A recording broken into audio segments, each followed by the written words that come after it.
Okay, students, when I went to load the film into YouTube, I discovered that it had turned off maybe 5 or 6 minutes after or before I had finished the lecture. So I want to finish up. I think I got as far as talking about what the social functioning of the deaf and hard of hearing children is like, or had just begun to talk about that with you.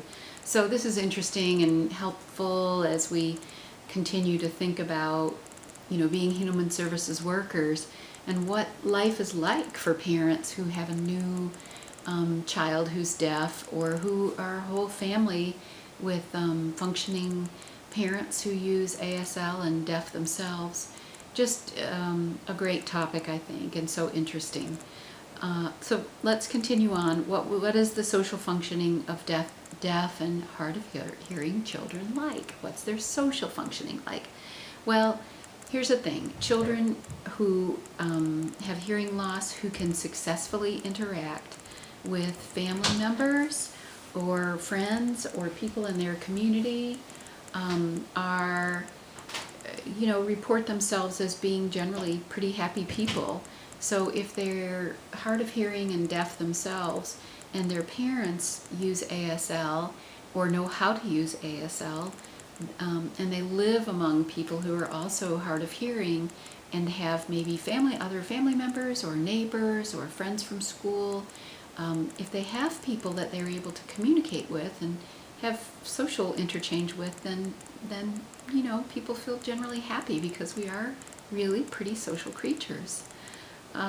But without a community feeling, and without maybe support from parents who, don't bother to learn ASL or are limited in their understanding of what their child needs, these children are, considerably less satisfied with their lives. So, I guess the takeaway here is that it's so important for children to have peers and friendships and family members who support them as they go through life as a person who is deaf or who has hard of hearing. Kids who don't have it, in studies that they do, they report feeling isolated. They talk about, feeling like they are without friends at school. They're unhappy at school because of that sometimes. And of course, it can report feeling depressed.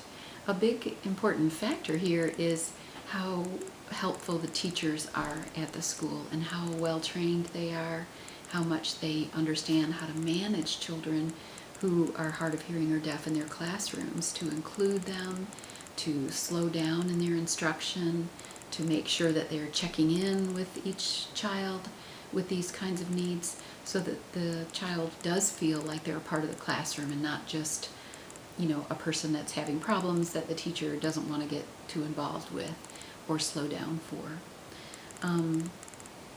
So I'm going to stop the lecture here. I think this is where I wanted to talk with you a little bit about the assignment that I want to tie to this little lecture for us in this chapter. So what I'd like to do to make the chapter kind of come alive for you is, instead of lecturing all the many details of the chapter to you, I'm going to ask you to use what you have here in this recording and to create an assignment. And the assignment I'll post. It's going to be a written assignment. I haven't decided whether it's going to be in the form of a forum or just a written paper that I ask you to write. But I want to generally have you imagine that you are a parent who has a new child who is deaf or hard of hearing.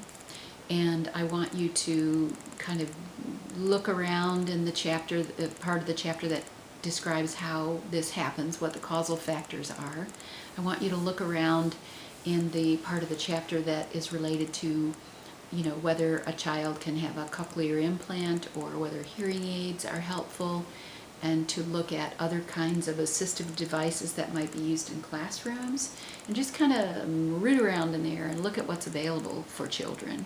And then finally, I'd like you to look around in the education section of the chapter, where we are presented with different kinds of educational environments that children who are deaf and hard of hearing can be enrolled in.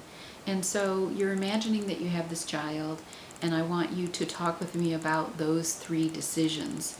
What kinds of equipment you would choose for them to have.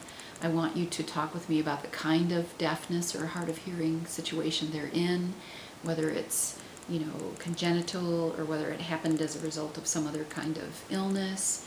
And so you create this imaginary deaf child for me that's yours, and then I want you to sort of talk with me about some of the decisions that you would make for this child. So that's going to be your assignment related to this. I may try to do a second lecture for you on a little bit more material from this chapter and post it up on Wednesday. It would be maybe a 20 or 30-minute lecture. But otherwise, I want you to use this that I've posted and then do the assignment, and I'll place a due date on it. And my thought is, I'll say this last thing, that I will not have you do a test on this chapter. I'll just have you do the written information. Okay, thanks.